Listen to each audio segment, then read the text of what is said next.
good afternoon and welcome to Today on BayTV. We are live in Swansea on Thursday the 22nd of June 2017. I'm Henry Darby-Cook and this is Geinor Morgan. And we've been joined by our very own Liz Cairns. Thanks, Liz. Before we have a little look what happened on this day, we're going to have some great music from the band JC. Take it away.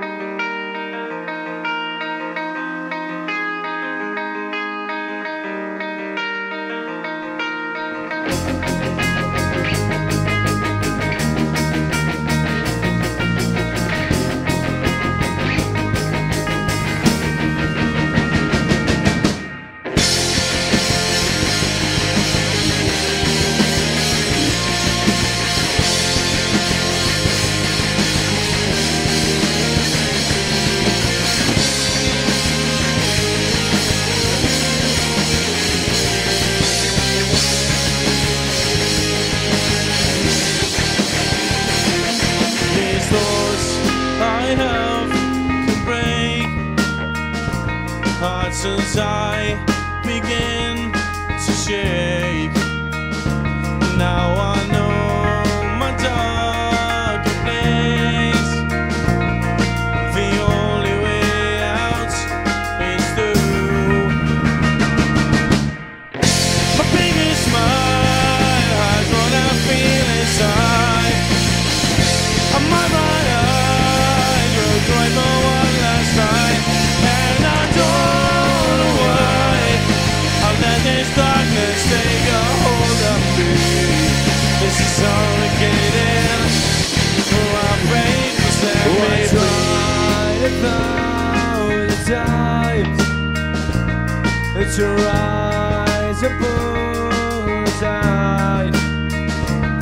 I feel so insecure. My frustration can't be ignored. And I tried a million more times to make my way back to the light. Biggest smile is what I feel inside. My bright eyes have cried for one last time, and I don't know why. Let this darkness take a hold on me. This is suffocating. My baby will set me free.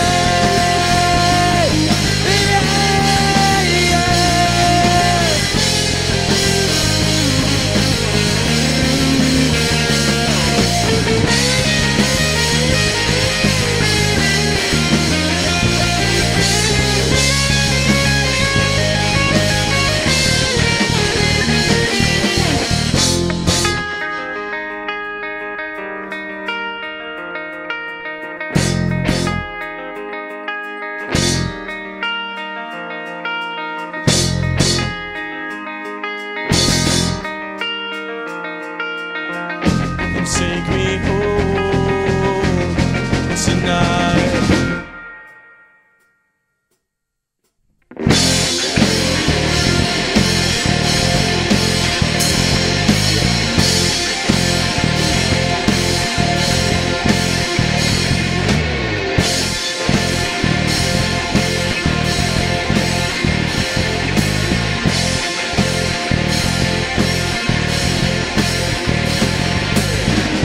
My biggest smile hides what I feel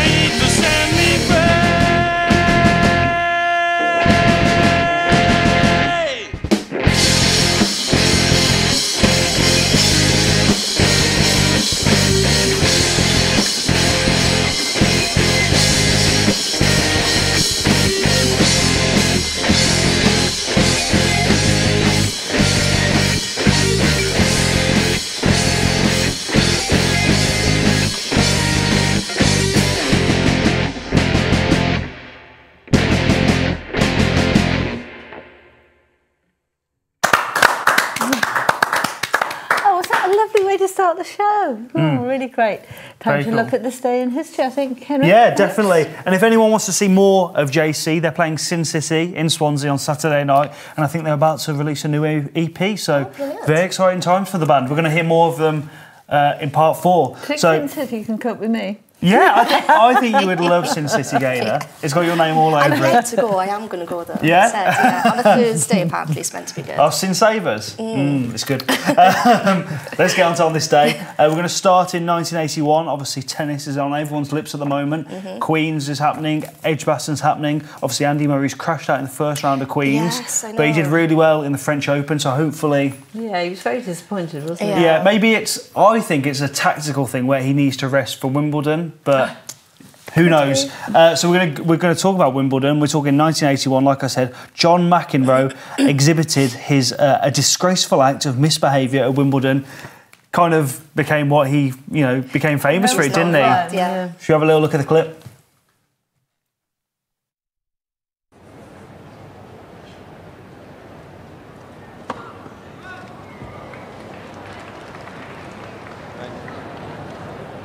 It was the wrong side.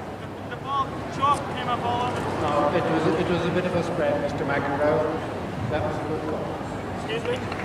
That was a bit of a spread. Look, you can't be serious, man. You cannot be serious! That ball was on the line.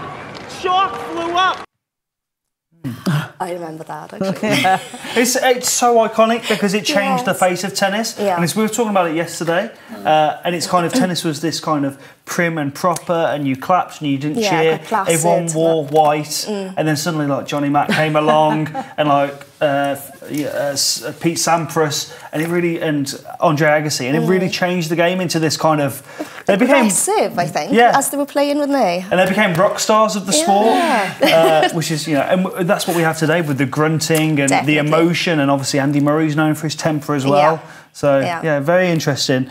Moving on, we've got, today is National Chocolate Eclair Day. Ooh, I love chocolate eclair. That's a good excuse now. It's, so the word eclair comes from the French word meaning flash of lightning. Strange, really. You don't associate a chocolate eclair with a flash of lightning. No, maybe it's the flash of cream in the middle throughout the chocolate eclair. This is one of these weird ones where no one really knows why today is National Chocolate Eclair Day, but it kind of just is, and it just became a tradition that... It's one of those things you can't prove, isn't it? I can actually make chocolate eclairs. They're quite easy to make, actually. Well... This is what we had those same thoughts then, Henry. Today is the 234th show, and we are yet to see any chocolate eclairs, Geinor. You never know. Well, if we had a programme tomorrow, I'd bring them in. Monday? Okay. Moving on, we're going to go to Coldplay. Obviously, a much-loved British band. 2008, Coldplay went to #1 in the UK singles chart with their song Viva La Vida. Obviously, a massive song. We've got a great clip of Chris Martin talking about it. That Coldplay had reached the stage where you didn't want it to be that band? Like you wanted something else? No, we reached the stage where we thought we can't get much bigger, so we have to try and get better. Yeah. And it's that whole thing of quantity or quality. So we felt, well, we need to practice a bit and improve and try and validate. You know, I was feeling bad because I'm sure there's some 16-year-olds or kids who say they like Coldplay and then took some abuse for it in the playground. And so I had a feeling about 18 months ago, I really would like to make them proud. So what's interesting about this kind of release was it made history because it was the first single that had no physical CD. It was only available by internet download only. Right. So and this kind of moved into the era of everything's digital. What year was that? 2008. So as recently as that, and now it's normal, isn't it? Yeah. So, well, do you know the interesting thing about this is actually we're about obviously 2017, and I think we're seeing a resurgence of physicals again because of vinyls and LPs. Yeah, the vinyls definitely Hugely popular again, and I think it's quite nice to have something physical and kind of show your support for the artist. And also the covers of the LPs, they're nice to have, aren't they? Yeah. Very iconic. In the final moments, 1969, Judy Garland, the American singer and actress, sadly died at the age of 47. Obviously best known for her role in The Wizard of Oz.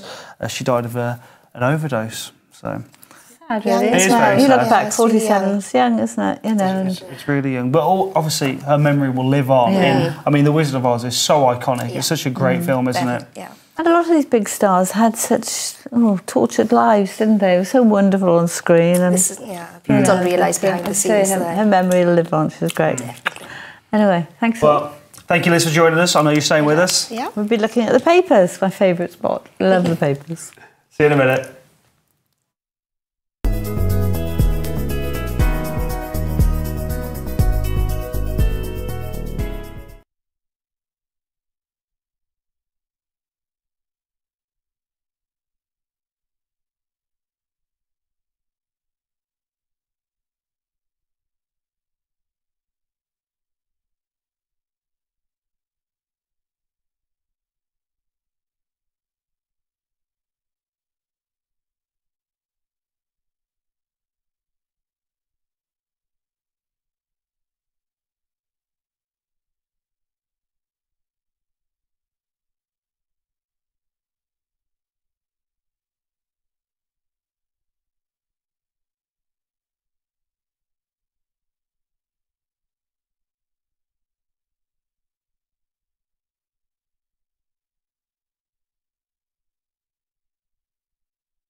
Welcome back to Today on BayTV. I'm Geinor Morgan. With me is Henry Darby-Cook and, of course, the lovely Liz Cairns. Thanks, Liz. I was going to say, today there are so many stories, national and local. Big news day. Yes. We're going to begin today, though, with the Grenville Tower. A lot of people have been trying to think of ways to raise money in that. Simon Cowell he came up with this form of creating a single with many of the large artists. And we can't play the actual single, but I'd like to read out. It's Simon and Garfunkel classic, Bridge Over Troubled Water. And it begins with Stormzy, and he opens up with a powerful rap. Now, I'd like to just read out a little bit of the rap just so people can get a taste of it.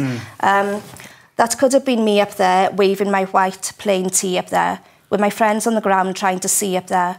I just hope that you're resting and you're free up there. Thousands of pounds paid out to Grenville Tower fire victims. That could have been my mum's house, or that could have been my nephew.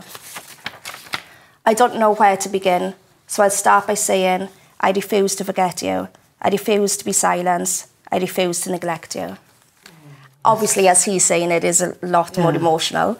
So powerful. But, Very alongside Stormzy, there's Roger Daltrey, Peter Townsend from The Who, Paloma Faith, Pixie Lott, Rita Ora. There's so many. Yeah, there's, I think, over 50 artists, isn't there? Yeah. I'm not normally a fan of Simon Cowell, but I watched him on something this morning, and he was very profound, and I thought there was some really good feelings behind what he was doing. Yeah, and he said he wanted something that would be forever associated with Grenville Tower, and that people would think about it and remember. Yeah, that was really. I think they recorded it in a studio less than half a mile away from the tower. Obviously, a lot of them live in that area because, you know, 2 streets over in Kensington, suddenly, you know, the houses are multi-million pounds, aren't they? So I think that's why it meant so much to Stormzy as well. It's available now online to download and buy, isn't it? And all proceeds go to the families and victims of, obviously, so it's a wonderful initiative.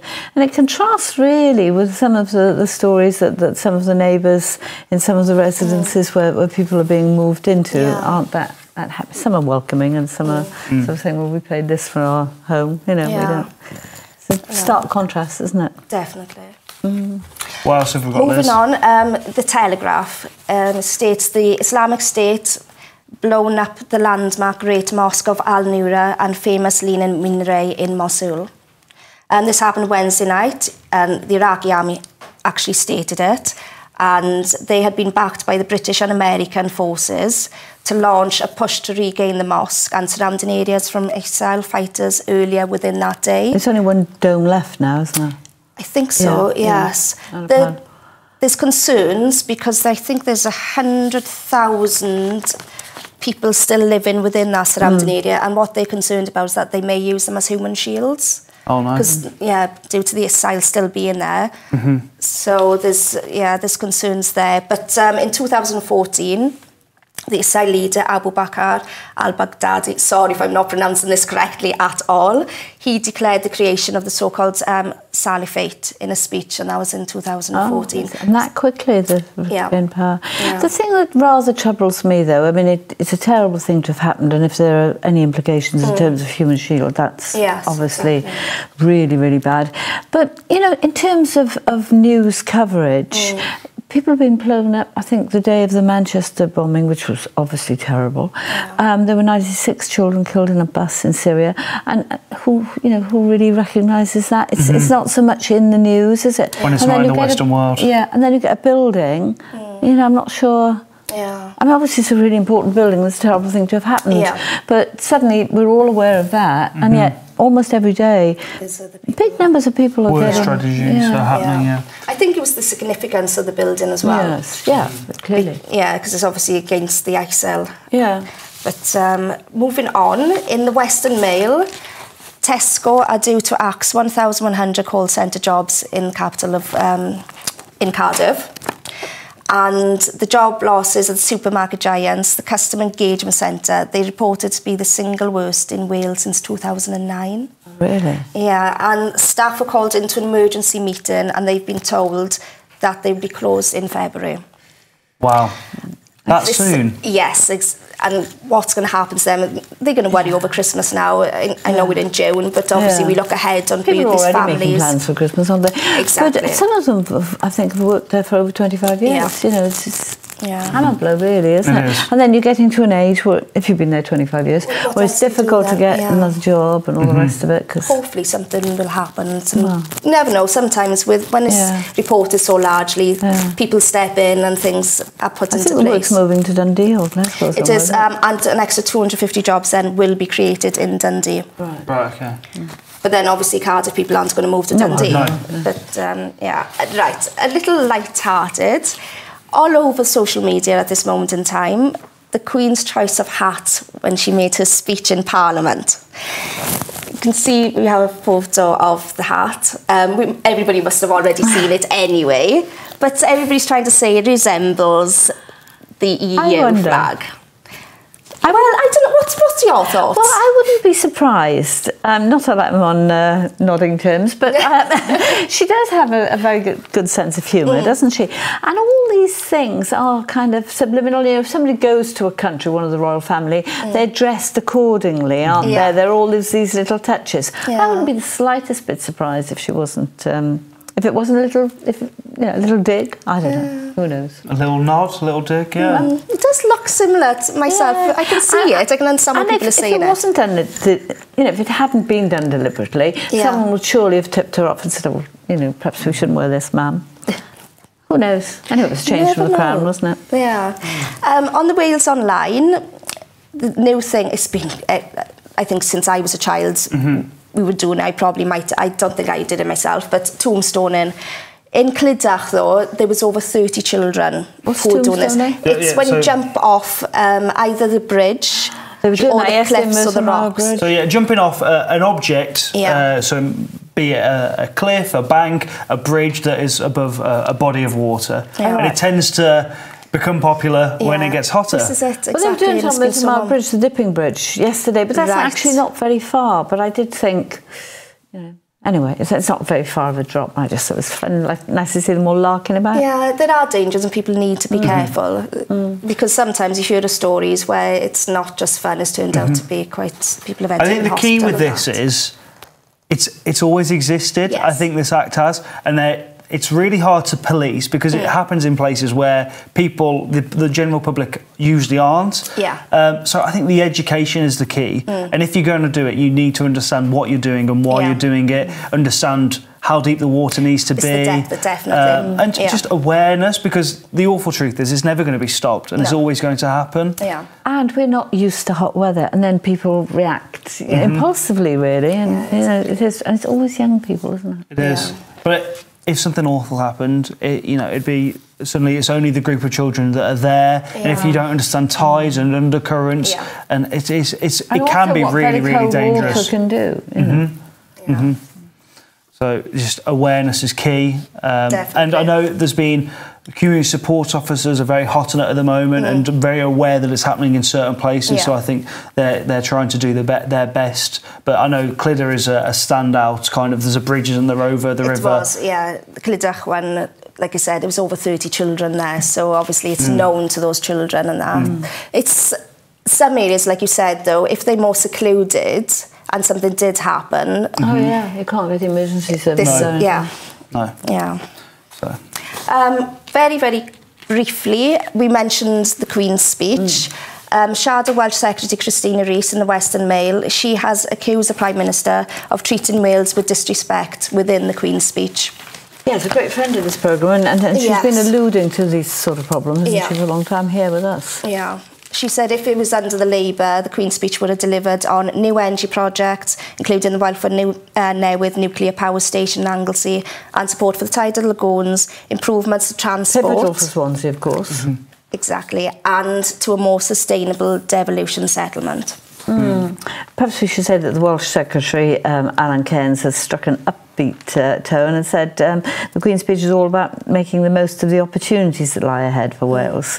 But Mid and West Wales Labour AM Eluned Morgan warned of a potential Westminster power grab when power is now held by Brussels. go to the UK. Of course, agriculture, which, you know, we all look at our lovely countryside, would fall into that category. Yeah. So. Just a matter of waiting and seeing now, isn't it? Yes. I'm sure she'll be on the show very soon, next week or the week after, and we can talk more about it. She has been voicing her concerns about it here very much, hasn't she? Yeah. Thank you very much, Liz. Thank you. Next, we're going to be talking with Mark Llewellyn-Evans about ABC Opera, and Geinor Styles is going to be joining us on the sofa. See you in a minute. Look forward to it.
Welcome back to Today on BayTV. I'm Geinor Morgan. With me is Henry Darby-Cook.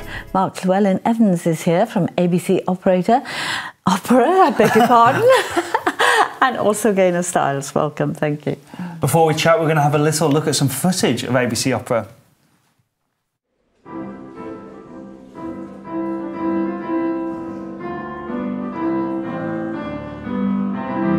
The project focuses on opera for young minds.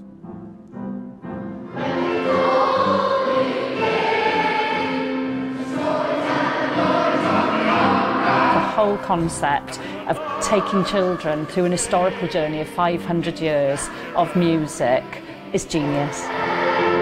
To participate, experience the greatest music ever written, using caricatures of the great composers in a way which totally engages the children. I didn't really know much about it. It started in 1955. But then I heard what he said, and it was all about love and stuff.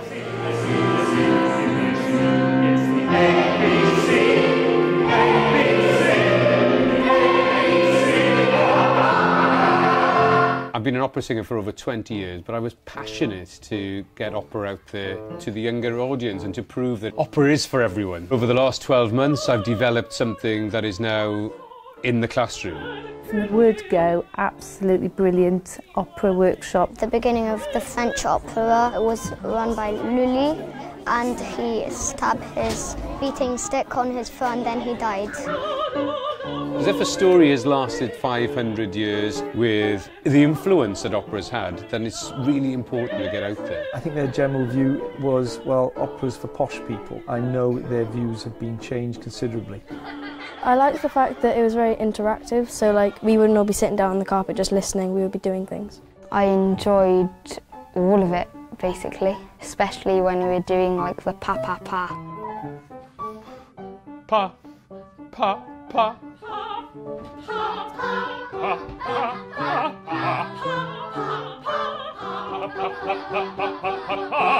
The amount of jaws that dropped was quite incredible. They didn't want to go home. We were actually late leaving class. It's left them wanting more.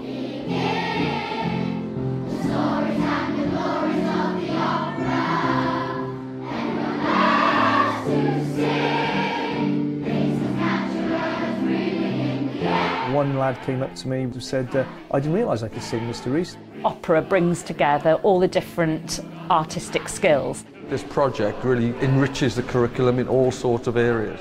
History, language, geography, every part of the curriculum's involved. I want to see places like the Albert Hall filled with primary school children singing opera. Oh what? Oh what?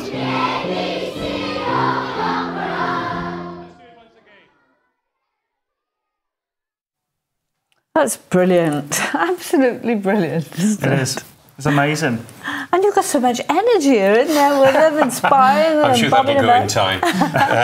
It's just... I've been an opera singer for over 20 years, but I just felt that opera was being not introduced wrongly, but I think it just needed to be introduced in a different way and something that really would engage the children. So I think by coming about it in a different angle, so telling the story of opera rather than operas, for me seemed, the most fun way to go about it. Yeah. And what a way to go about it. Because the word opera, I hate to say it, but if you're not part of the opera, it can be a bit off-putting. I remember they wanted to build an opera house in Cardiff Bay. Yeah. Nicholas Edwards was Welsh Secretary then. They couldn't afford it, but also the name put people off. Absolutely. Why do we want an opera house? Well, the word opera means to work hard. Oh, right. Yeah, and it all started, the story started in 1597 with a guy called Perry, Jacopo Perry, who was an actor and a singer. And he didn't have enough work, basically, so he decided to combine his two skills together.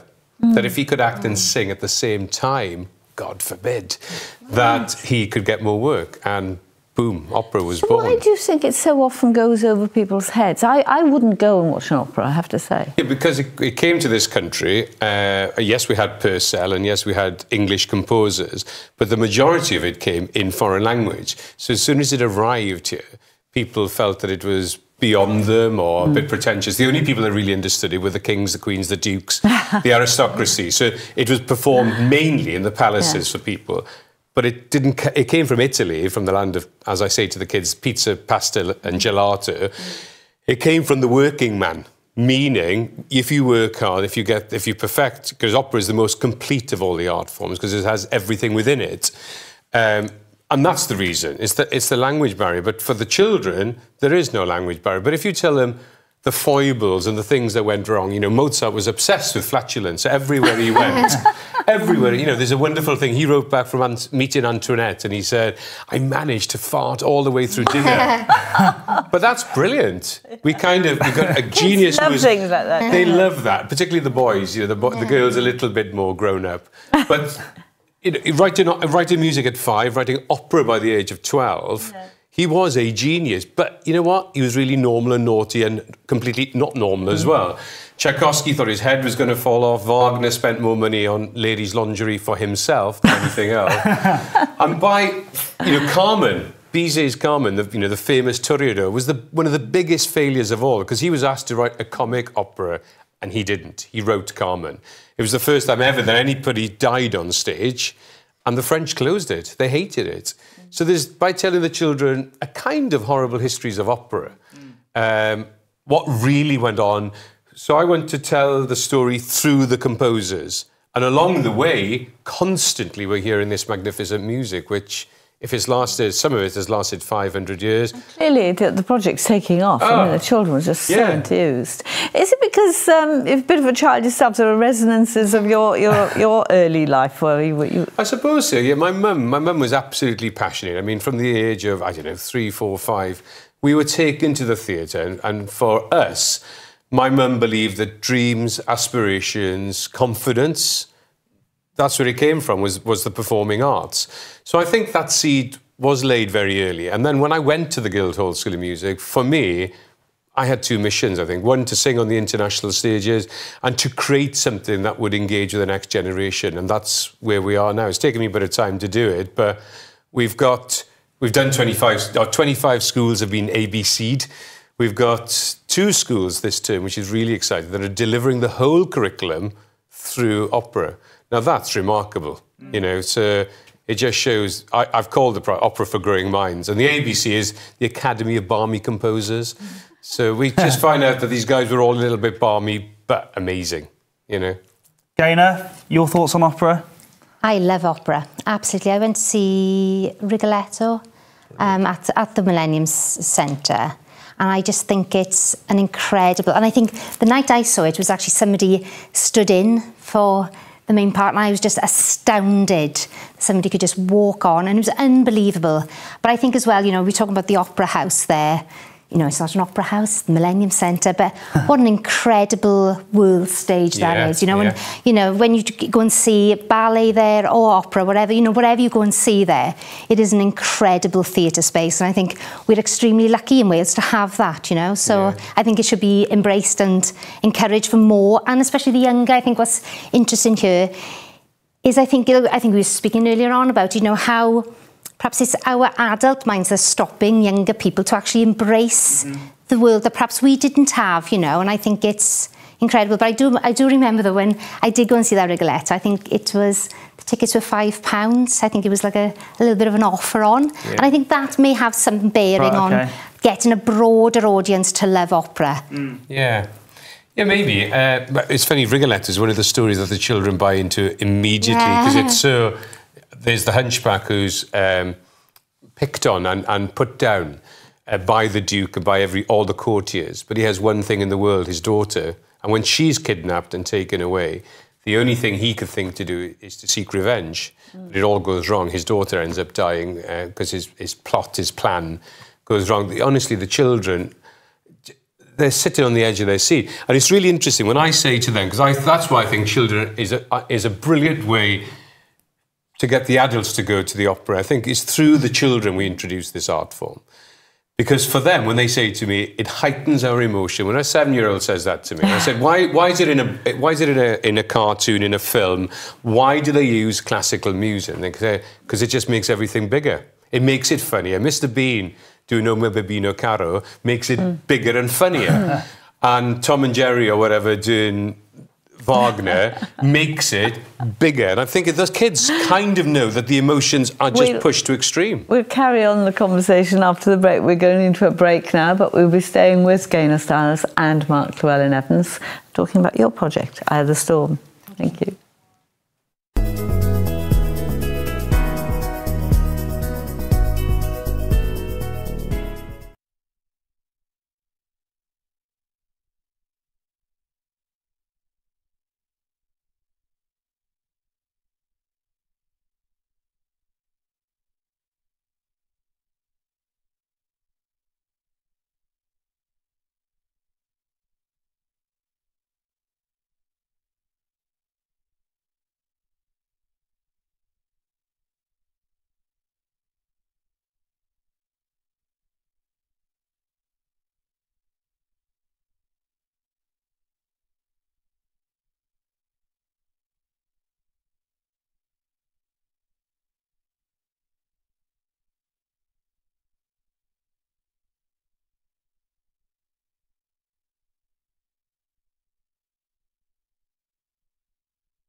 Welcome back to your final part of Today on BayTV. I'm Henry Darby Cook. Next to me is Geinor Morgan. And we have with us Geinor Styles and Mark Llewellyn-Evans. And Geinor, we're going to talk about your project, aren't we? Eye of the Storm. That's right, yes. Yes. So how did it come about? What is it? Basically, it's Theatre Na Nog produced theatre for young people and been doing so for about 30 years now. And a couple of years back, we've been sort of getting involved in a lot of actor-musician productions and things like that. And we just toured the musical about Tom Jones. And so it was very much a thing that we wanted to sort of carry on that element of the theatre, but also to give it to the young people that have been supporting the company for so many years, you know, and we wanted to do something special for them. And we'd had this idea of a young carer who basically is very gifted in science and wants to study meteorology, climate change and things like that, but wanted to go out to the Midwest of America to study out there. So she has this dream of doing that, but she has the responsibility of looking after her mother, a single parent. And so it's how she comes about that. So that's basically the show. And then I wanted to make it a country music show. So it brings together so many different things, doesn't it? Because it's an unsung story, really, isn't it? There are so many young carers. Yeah, absolutely. And that was one of the things, is that I think it was in 2005, I think it was, I had been asked by Bernardo's to do, Theatre Na Nog had been asked by Bernardo's to do a workshop with young people to create a piece of theatre. And for my shame, I was just not aware.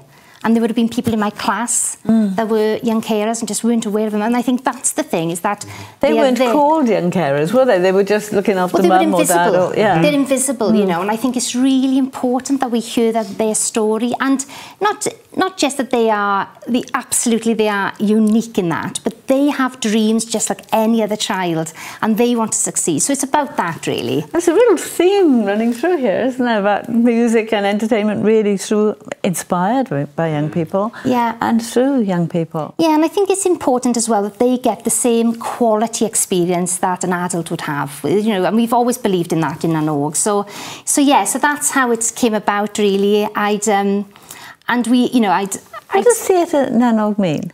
Theatre Na Nog, it's based on a Celtic myth. Some people think it's a Welsh. I thought it was Irish. It is Irish, yeah, and it's about a land where you never grow old. Oh, right. So that's the name of the company. So the whole theme here is your ABC opera, your Eye of the Storm, and the name of the theatre. Yeah. Right. So anyway, it's great having an idea, isn't it? But how did you progress it?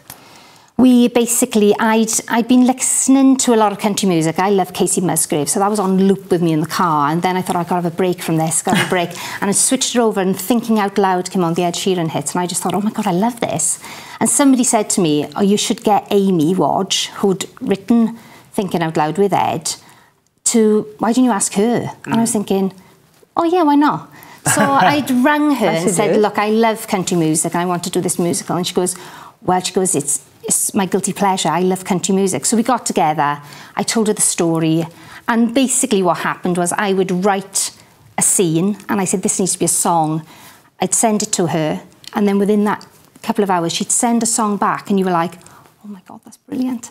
She is an incredibly talented individual, you know, and you know, she's so successful and everything. But, you know, I think what is amazing about Amy is that she has a real passion, again, for young people to achieve, you know. So that's how we got the music together. We did do a workshop, a development workshop of it, where we invited venue managers throughout Wales to come and see it, to see if there was any, is it too bonkers an idea, a country musical for young audiences? I think the great thing, and Mark, you'll appreciate this, is that young people don't realise what they can do they, until they start on the journey. Yeah, and I think as well, sorry to interrupt, but I think as well, it's a little bit that we almost cut them off in a way before they actually have that opportunity. I think we're so worried about failure that we're like, oh, you best not try that, you best not. And I think it's very easy to box every child the same. Yeah. So I think if you give them a key to turn the lock to open a box, leave them discover what's in there. It's just maybe give them the picture frame and leave them paint the picture. You know, it sounds a little bit bonkers in some ways, but I'm convinced that every child every child has a really incredible quality. And I think what I found going in, it's not the academic ones that come out as being the stars of the ABC day or any other theatre day that I do in school. It could be the kid that's in the corner they're telling me that's got, I don't know, concentration problems or dyslexic or whatever. It's often the way. Suddenly they're the ones that shine, and then the others all want to be part of the movement, and they want to put a costume on or sing a song. And I think it's brilliant seeing each child shine in their own individual way. Yes, you know, that's so important. And I think as well, just on that, you know, again, you know, one of the things, this is very much a science show. You know, we're working with technocamps from Swansea University to do coding programmes to go with the production. So there's loads of elements in here. Brilliant. And I think it's very important that we don't, like you say, you know, put them in boxes, is that the subjects can cover a lot. Do you know what I mean? It's like, it is cross-curriculum. But I think just because you're a science person doesn't mean you don't enjoy the art, and vice versa. I think it's very important. There's so much literature out there, but classical music is the only thing that stimulates the both sides of the brain at the same time for a child. Yeah. So we can work on the right and left side of the brain together. But you're absolutely right. You could have a scientist who's a great cellist, but you know what? Unless we find out, unless we step out there and we give them the opportunities to do that, with the performing arts, with the creative arts, we get much brighter children. I don't want all the children who go on the stage, God forbid. But you want every child to fulfil the potential. Absolutely. Yeah. And that's by being creative and expressing themselves. Where are we going to be able to see Eye of the Storm? The Eye of the Storm will be at the Taliesin Theatre Art Centre in November, the very beginning of November the 7th to the 10th. So you're just really starting work on the project, are you? I start rehearsals in August. We've cast and everything, so so we're in that position at the moment. Yeah, it's quite a task, isn't it, bringing a project like that to fruition? Yeah, it is. But you know, I'm extremely lucky, very, very privileged to be working in Nanog. So for me, it's just an absolute joy. I bet. And Mark, there's a school in Swansea on the 30th that are going to be lucky to experience ABC Opera. Yes, we're coming here for the first time. I've gone blank now. St Joseph's Roman Catholic School, because there's so many schools coming in now, which is brilliant. So yeah, we've got a full day there with their year sixes. So we've got 60 children, 30 in the morning, 30 in the afternoon. Normally we get 30 children for a whole day. Okay. But then I'm going to bring the 60 together at the end of the day, and they will then tell the rest of the school the 500-year story of opera. We can talk about this, I think. We're going to have you both back in. Come with us on the 30th. Thank you to all our guests today and to all our viewers for watching us. And today's film is Home Sweet Home. And with that, let's hear some more great music from the band JC. Take it away.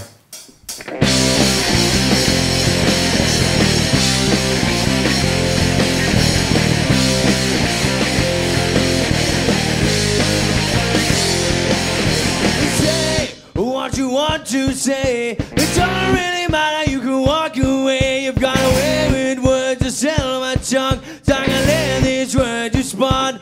Guess it's all a point of view. Which lesser evil I should choose, and I always lose. And I know that things could be better, but I know that you did. Trust me, you'll be fine.